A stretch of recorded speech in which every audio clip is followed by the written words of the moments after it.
Kerajaan-kerajaan Islam di Papua.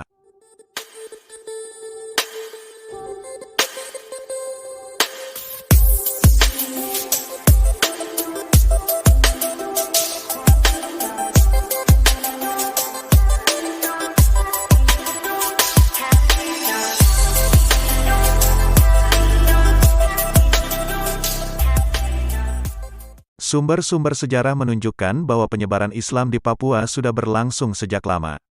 Bahkan, berdasarkan bukti sejarah terdapat sejumlah kerajaan-kerajaan Islam di Papua, yakni 1. Kerajaan Waigeo, 2. Kerajaan Misol, 3. Kerajaan Salawati, 4. Kerajaan Sailolof, 5. Kerajaan Fatagar, 6. Kerajaan Rumbati, terdiri dari Kerajaan Ati-Ati, Sekar, Patipi, Arguni, dan Wertuar, 7. Kerajaan Kowiai, Namatota, 8. Kerajaan Aiduma, 9. Kerajaan Kaimana. Berdasarkan sumber tradisi lisan dari keturunan raja-raja di Raja Ampat Sorong, Fakfak, Kaimana dan Teluk Bintuni Manokwari, Islam sudah lebih awal datang ke daerah ini. Ada beberapa pendapat mengenai kedatangan Islam di Papua. Pertama, Islam datang di Papua tahun 1360 yang disebarkan oleh mubalik asal Aceh, Abdul Ghaffar. Pendapat ini juga berasal dari sumber lisan yang disampaikan oleh putra bungsu Raja Rumbati ke-16, Muhammad Sidik Bau, dan Raja Rumbati ke-17, H. Ismail Samali Bau.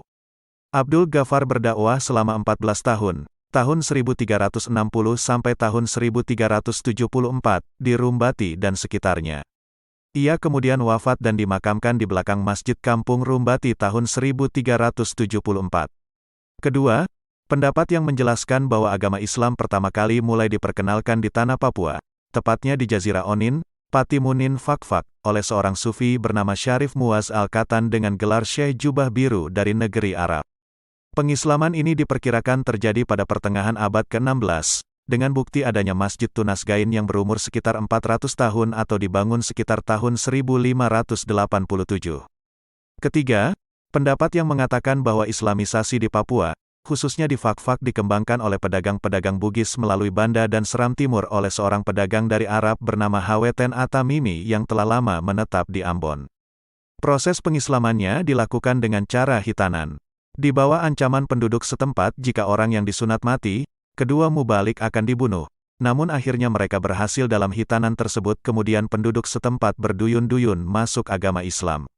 Keempat, pendapat yang mengatakan Islam di Papua berasal dari Bacan. Pada masa pemerintahan Sultan Muhammad Al-Bakir, Kesultanan Bacan mencanangkan syiar Islam ke seluruh penjuru negeri, seperti Sulawesi, Filipina, Kalimantan, Nusa Tenggara, Jawa dan Papua. Menurut Thomas Arnold, Raja Bacan yang pertama kali masuk Islam adalah Zainal Abidin yang memerintah tahun 1521. Pada masa ini Bacan telah menguasai suku-suku di Papua serta pulau-pulau di sebelah barat lautnya, seperti Waigeo, Misol, Waigama, dan Salawati. Sultan Bacan kemudian meluaskan kekuasaannya hingga ke semenanjung Onin Fakfak, di barat laut Papua tahun 1606. Melalui pengaruhnya dan para pedagang Muslim, para pemuka masyarakat di pulau-pulau kecil itu lalu memeluk agama Islam. Meskipun pesisir menganut agama Islam, sebagian besar penduduk asli di pedalaman masih tetap menganut animisme. Kelima, pendapat yang mengatakan bahwa Islam di Papua berasal dari Maluku Utara, Ternate Tidore. Sumber sejarah Kesultanan Tidore menyebutkan bahwa pada tahun 1443 Sultan Ibnu Mansur, Sultan Tidore ke-10 atau Sultan Papua pertama, memimpin ekspedisi ke daratan Tanah Besar, Papua. Setelah tiba di wilayah Pulau Misol dan Raja Ampat, kemudian Sultan Ibnu Mansur mengangkat Kaicil Patrawar putra Sultan Bacan dengan gelar Komalo Gurabesi, Kapita Gurabesi. Kapita Gurabesi kemudian dikawinkan dengan putri Sultan Ibnu Mansur bernama Boki Tayyibah. Kemudian berdiri 4 kerajaan di Kepulauan Raja Ampat tersebut, yakni Kerajaan Salawati, Kerajaan Misol atau Kerajaan Sailolof, Kerajaan Batanta, dan Kerajaan Waigeo.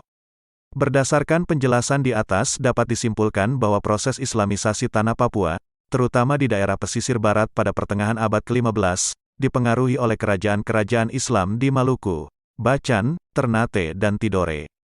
Hal ini didukung oleh faktor letaknya yang strategis, yang merupakan jalur perdagangan rempah-rempah, Spices Road, di dunia. Penelitian tentang Islamisasi di Papua sampai saat ini belum begitu banyak. Mungkin kamu bisa melakukan penelitian sendiri dengan membaca berbagai bacaan yang ada di perpustakaan sekolah, atau melacak sumber informasi di internet atau website.